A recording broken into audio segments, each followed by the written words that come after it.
Welcome to maths with BK. तो आज हम स्टार्ट करने जा रहे हैं चैप्टर नंबर 2 पॉलिनॉमियल्स। अगर आप इस चैनल पर नए हैं तो मैं प्लेलिस्ट में लिंक डाल दूंगी। इससे पहले हम चैप्टर 1 कवर कर चुके हैं, ठीक है, रियल नंबर्स। तो आज हम स्टार्ट करेंगे चैप्टर नंबर 2 पॉलिनॉमियल्स।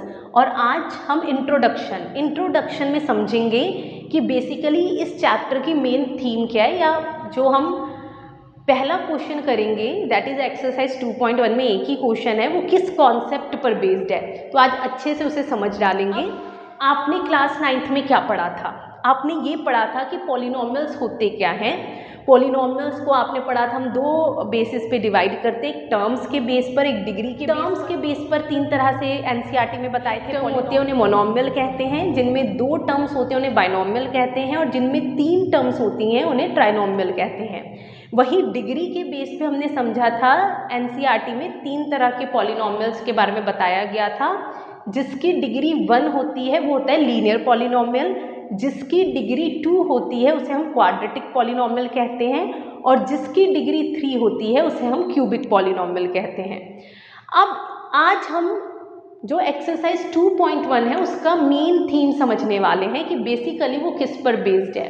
देखिए, अब हम 10th में क्या, 10th में भी पॉलिनॉमियल चैप्टर, लेकिन ऑब्वियसली 10th एक लेवल अप है, तो 9th का तो नहीं होगा, एक लेवल अप। तो नया क्या, तो क्लास 10th में हम समझेंगे ज्योमेट्रिकल, या आप इसे कह सकते हैं ग्राफिकल मीनिंग ऑफ पॉलिनॉमियल्स। कि ये जो मैंने अभी आपको पॉलिनॉमियल्स बताए, लीनियर, क्वाड्रेटिक और क्यूबिक, इनका ग्राफ पे क्या मतलब है, या ज्योमेट्रिकल इनका क्या मीनिंग है, या इनका ग्राफ किस किस शेप का होता है। कि लीनियर का ग्राफ कैसा होगा, क्वाड्रेटिक का ग्राफ कैसा होगा, क्यूबिक का ग्राफ कैसा होगा। अगेन डिस्क्लेमर, आपको ग्राफ बनाने को नहीं आएगा। इस चैप्टर के अकॉर्डिंग आपको कोई क्वाड्रेटिक पॉलिनॉमियल का ग्राफ नहीं बनाना, क्यूबिक का ग्राफ नहीं बनाना, लेकिन आपको इनके मीनिंग पता होने चाहिए। सामने किसी पॉलिनॉमियल का ग्राफ रखा गया है तो मैं उसे देख के ही बता दूं कि ये किस पॉलिनॉमियल का ग्राफ है। नंबर 1 बात, मैं ग्राफ से ये बता पाऊँ कि इस पॉलिनॉमियल के कितने जीरोज होंगे। नंबर 2 बात। नंबर 3 बात कि अगर मुझे सिर्फ ग्राफ दिया है, मुझे पॉलिनॉमियल नहीं दिया, तो मैं ये बता पाऊँ कि किस पॉलिनॉमियल का ग्राफ है। ठीक है, तो स्टार्ट करते हैं। हाँ जी, एक एक करके हम तीनों पॉलिनॉमियल्स पे चर्चा करेंगे। तो सबसे पहले चर्चा का मुद्दा है लीनियर पॉलिनॉमियल। कॉन्सेप्ट अच्छे से समझते हैं, फिर अगली वीडियो में हम 2.1 को बहुत अच्छे से और बहुत जल्दी से उड़ा देंगे। ठीक है, आइए सबसे पहले तो लीनियर पॉलिनॉमियल की स्टैंडर्ड फॉर्म क्या होती है, ax plus b. Linear polynomial याद कीजिए, वो पॉलिनॉमियल होता है जिसमें डिग्री 1 होती है। इट मीन्स हाईएस्ट पावर 1 से बड़ी पावर वाला कोई वेरिएबल वहाँ मौजूद नहीं होना चाहिए। सो ax प्लस बी एक लीनियर पॉलिनॉमियल है। ठीक है, अब लीनियर पॉलिनॉमियल के कितने जीरोज होते हैं? लीनियर पॉलिनॉमियल का सिर्फ और सिर्फ एक जीरो होता है, सो ओनली 1। अब लीनियर पॉलिनॉमियल का अगर मैं ग्राफ प्लॉट करूं तो उसकी क्या शेप निकल के आएगी, तो ध्यान से सुनिए। लीनियर पॉलिनॉमियल, अगेन मैं फिर से बता दूं, ग्राफ इस चैप्टर से बनाने को नहीं आता। ठीक है, लीनियर पॉलिनॉमियल जो होता है इसका ग्राफ हमेशा एक स्ट्रेट लाइन निकल के आएगा, स्ट्रेट लाइन। और एक और बात यहाँ पे मैं ऐड करना चाहूँगी, ए कभी भी जीरो नहीं होगा, ए कभी भी जीरो नहीं। ए जीरो हो गया तो कौन सा तूफान आ जाएगा, क्योंकि अगर ए जीरो हो गया तो ये लीनियर पॉलिनॉमियल नहीं रहेगा, ये टर्म जीरो हो जाएगी और ये कांस्टेंट पॉलिनॉमियल बन के रह जाएगा। इसलिए ये ऐड ऑन करना ज़रूरी होता है कि a दैट इज x का जो कॉफिशिएंट है वो कभी जीरो नहीं होगा। ठीक है, तो ये है 3 इंपॉर्टेंट चीज़ें। अब एक बार इसका ग्राफ देख लेते हैं लीनियर पॉलिनॉमियल का। मान लेती हूँ कि यहाँ पर जो लीनियर पॉलिनॉमियल है वो px है, यानी इन टर्म्स ऑफ x। अब ध्यान से सुनिएगा, तो ये हमारी x एक्सिस, ये y एक्सिस, जहाँ पर दोनों मिल रही हैं यहाँ पर ओरिजिन। तो लीनियर पॉलिनॉमियल का ग्राफ एक स्ट्रेट लाइन होगा, तो वो किसी भी तरह से बन सकती है, कुछ इस तरह से भी बन सकती है, मान लेते हैं ये हमारे लीनियर पॉलिनोमियल का ग्राफ है, तो वो इस तरह से हमें पता है, अगर एक्सटेंड कर दें, हमने पढ़ा है क्लास 9th में कोऑर्डिनेट ज्योमेट्री में, ये एक्स डैश होता है, ये वाई डैश, तो लाइन किसी तरह ऐसे ऐसे किसी भी तरह से बन सकती है। अब मेन मुद्दा है कि अगर आपको कुछ नहीं दिया, मात्र ये ग्राफ दे दिया और यहाँ से आपको पूछा जाए कि इस लीनियर पॉलिनोमियल का बताइए जीरो क्या होगा। सबसे पहले तो रिकॉल करते हैं कि जीरो टर्म का मतलब क्या होता है। जीरो हम किसे कहते थे, एक्स की वो वैल्यू जिसे यहाँ पुट करने पर, सॉल्व करने पर पूरा जीरो हो जाए, आंसर जीरो मिले, उसे ही हम जीरो ऑफ द पॉलिनोमियल कहते थे। यही बात थी। अब यहाँ पर आपको नजर आ रहा है कि मेरा ये जो ग्राफ है पी एक्स पॉलिनोमियल का जो ग्राफ है वो एक्स एक्सिस को एक पॉइंट पे कट कर रहा है और एक पॉइंट पर वाई एक्सिस को कट कर रहा है। तो ध्यान से सुनिए, अगर आपको कुछ भी ना देके सिर्फ ग्राफ देके पूछा जाता कि बताइए ये जो पॉलिनोमियल है इसका जीरो क्या होगा, तो आपको सबसे पहले जाना है एक्स एक्सिस के पास। चले गए। अब एक्स एक्सिस से जाके पूछिए कि मेरा पॉलिनोमियल तुझे किस पॉइंट पे कट कर रहा है, कुछ आंसर मिलेगा। आपको नजर आ रहा है यहाँ पर हमारा जो पॉलिनोमियल है वो एक्स एक्सिस को कट या इंटरसेक्ट कर रहा है, तो ये जो भी नंबर होगा यही हमारे पॉलिनोमियल का जीरो होगा। सरल शब्दों में बोला जाए, सिंपल सा फंडा है, जिस पॉइंट पर पॉलिनोमियल एक्स एक्सिस को इंटरसेक्ट करे वहीं पे हमारे पॉलिनोमियल का जीरो छिपा हुआ होता है। ठीक है, तो ये था ऑल अबाउट लीनियर पॉलिनोमियल। अब बढ़ते हैं हम अपने next type, that is quadratic polynomial. अपने क्वाड्रेटिक पॉलिनोमियल को उन्हीं 3 पॉइंट्स पर। सबसे पहले क्वाड्रेटिक पॉलिनोमियल की स्टैंडर्ड फॉर्म क्या होती है। क्वाड्रेटिक पॉलिनोमियल क्या होता है, जिसकी डिग्री 2 हो, हाईएस्ट पावर 2 से बड़ी पावर वाला वहाँ कोई वेरिएबल नहीं होना चाहिए। पॉलिनोमियल की standard form a x square plus b x plus c, और यहाँ पर कौन जीरो नहीं होना चाहिए, अगेन ए जीरो नहीं होना चाहिए। ए के जीरो होते ही ये क्वाड्रेटिक नहीं रहेगा, लीनियर बन जाएगा, इसलिए ए जीरो नहीं होना चाहिए।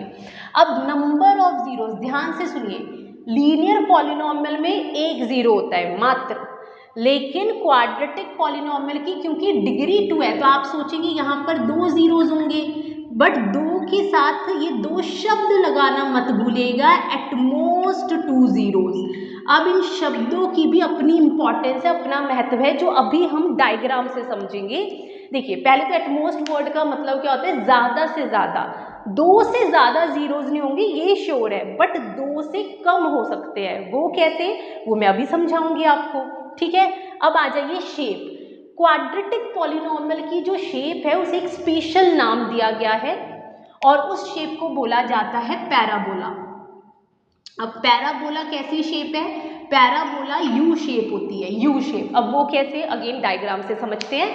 तो यहाँ पर 3 केसेस हमें समझने हैं क्वाड्रेटिक पॉलिनोमियल के केस में। सो केस फर्स्ट, ये होगा हमारा केस सेकंड, और यहाँ हम समझेंगे अपना केस थर्ड। तो शुरू करें केस फर्स्ट। देखिए, पहली बात तो पैराबोला शेप में आपको समझा दूं। यहाँ पर पैराबोला इस तरह की शेप होती है, यू। अब वो इन्वर्टेड भी हो सकता है, सीधा यू भी हो सकता है, बट यू शेप होगा। ठीक है, अब केस फर्स्ट समझते हैं। मान लीजिए ये रहा ग्राफ, ठीक है, ये रहा। तो यहाँ पर 2 चीज़ें आपको समझनी है। ठीक है, हाँ जी। अब हो सकता है कि जो ग्राफ है, मेरे पॉलिनोमियल का जो ग्राफ है वो एक्स एक्सिस को 2 पॉइंट्स पे कट करे। अगेन मैंने आपको बताया था कि जीरोज हमें एक्स एक्सिस से मिलते हैं अगर पॉलिनोमियल पी एक्स है। ठीक है, और ऐसे भी हो सकता है ना। तो यहाँ पर आप देख पा रहे हैं कि 2 जीरोज है, 2 पॉइंट्स पे कट कर रहा है जो मेरा ग्राफ है मेरे पॉलिनोमियल को। मेरा पॉलिनोमियल ग्राफ आप ऑब्जर्व करेंगे, इस तरह से हमने ले लिया यहाँ पर, क्योंकि दोनों तरह से यू बन सकता है, ग्राफ बन सकता है। अब ज़रूरी नहीं है ना 2 पॉइंट्स पे कट करे, ये भी तो पॉसिबिलिटी है कि सिर्फ एक पॉइंट पे टच करके चला जाए हमारी एक्स एक्सिस को, कुछ इस तरह से सिर्फ एक पॉइंट पे टच करके चला। हमारे पास अगेन दोनों एक्सिस हैं। ठीक है, अब ये भी तो पॉसिबिलिटी है कि जो हमारे क्वाड्रेटिक पॉलिनोमियल का ग्राफ है, जो पैराबोला है, वो एक्स एक्सिस को टच ही ना करे, यानी कुछ इस तरह से पास ओवर हो जाए, इस तरह से एक्स एक्सिस को टच ही नहीं कर रहा।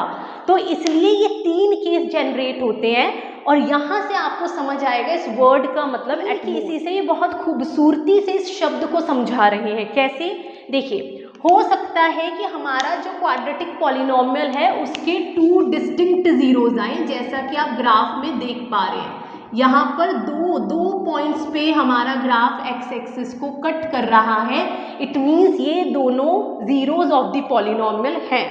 अब ये भी पॉसिबिलिटी है कि हमारा जो क्वाड्रेटिक पॉलिनोमियल का ग्राफ है वो एक्स एक्सिस को एक ही पॉइंट पे कट करे, तो उस केस में सिर्फ एक जीरो होगा, ठीक है। और ये भी संभव है कि ग्राफ जो है वो एक्स एक्सिस को कट ही ना करे, तो उसमें नो रूट एग्जिस्ट या नो रियल जीरो एग्जिस्ट, कोई जीरो एग्जिस्ट ही नहीं करता।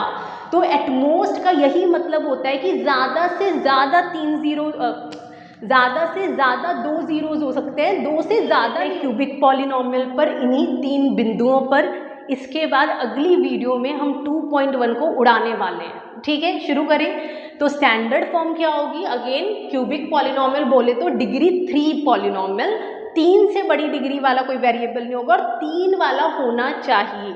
तो standard form ax cube plus bx square plus cx plus d, again a zero नहीं होना चाहिए जीरोज, तो यहाँ पर भी 2 शब्द लगाने ज़रूरी हैं, एटमोस्ट 3, ज़्यादा से ज़्यादा क्यूबिक पॉलिनोमियल के भी 3 जीरोज पॉसिबल है, उससे ज़्यादा नहीं, उससे कम हो सकते हैं लेकिन उससे ज़्यादा नहीं, ठीक है। अब शेप कैसी होती है, क्यूबिक पॉलिनोमियल की कोई फिक्स्ड शेप नहीं है, तो यहाँ पर हम लिखेंगे नो फिक्स्ड शेप। जैसा कि मैंने अभी आपको बताया, लीनियर की शेप होती है स्ट्रेट लाइन, क्वाड्रेटिक की शेप होती है पैराबोला, बट क्यूबिक की ऐसी कोई फिक्स्ड शेप नहीं है। तो एक बार इसका ग्राफ देख लेते हैं। अगेन कोई फिक्स्ड शेप नहीं है, तो यहाँ पर आप देखिए मैंने इस तरह से लिया, ड्रॉ करते हैं यहाँ पर ये। तो पहली बात तो मैं आपसे पूछूं कि इस पॉलिनोमियल के कितने जीरोज हैं, तो जितनी पॉइंट्स पर ये एक्स एक्सिस को कट कर रहा है, 3 पॉइंट्स पे कट कर रहा है, तो इसके 3 जीरोज हैं और ये क्यूबिक पॉलिनोमियल का ग्राफ हो सकता है। तो कोई फिक्स्ड शेप नहीं होती, जैसे लीनियर और क्वाड्रेटिक में हमने नाम दिए, इसमें एज सच कोई नाम नहीं है, ठीक है जी। तो यहाँ पर हमने बात समझी, हमने तीनों पॉलिनोमियल्स का ग्राफ समझ लिया। अब आप देखना 2.1 किस तरह से फटाफट से होगी। अब एक और बस छोटा सा इंपॉर्टेंट पॉइंट आपको बताना है और फिर वीडियो खत्म करते हैं। अब मेरा आपसे एक सवाल है, वीडियो पॉज करके प्लीज़ कमेंट में आंसर, मैं देखूंगी कि आपने कितना पैटर्न को ऑब्जर्व किया। ये क्वेश्चन है और अभी आप पहले समझो क्वेश्चन, फिर वीडियो पॉज कीजिए, कमेंट बॉक्स में आंसर दीजिए एंड देन आंसर देखिए कि आपका कितना सही आया। कह रहा है कि अगर कोई n डिग्री पॉलिनोमियल है, n डिग्री मतलब 4 डिग्री का भी हो सकता है ना पॉलिनोमियल, तो 5 डिग्री 7 8 9 100 जितनी मर्जी डिग्री का तो पॉलिनोमियल हो सकता है, तो उसके नंबर ऑफ जीरोस कितने होंगे। देखिए आंसर दीजिए, वीडियो पॉज कीजिए और अब समझिए। लीनियर है 1 जीरो होता है, क्वाड्रेटिक डिग्री 2 तो एटमोस्ट 2 जीरोज होंगे, डिग्री 3 तो एटमोस्ट 3 जीरोज होंगे, और अगर डिग्री n तो एटमोस्ट n जीरोज होंगे। और ये क्वेश्चन CBSE ने पूछा था अभी इस साल जो बोर्ड एग्जाम हुए थे आपके सीनियर्स के 2025 में, उसके कैंप। जितनी डिग्री उतने एटमोस्ट जीरोस पॉसिबल, यानी ज़्यादा से ज़्यादा उतने हो सकते हैं, उससे ज़्यादा संभव नहीं है, उससे कम हो सकते हैं। तो यहाँ पर वीडियो करते हैं ख़त्म, मिलते हैं आप सभी से अगली वीडियो में। Okay, bye bye.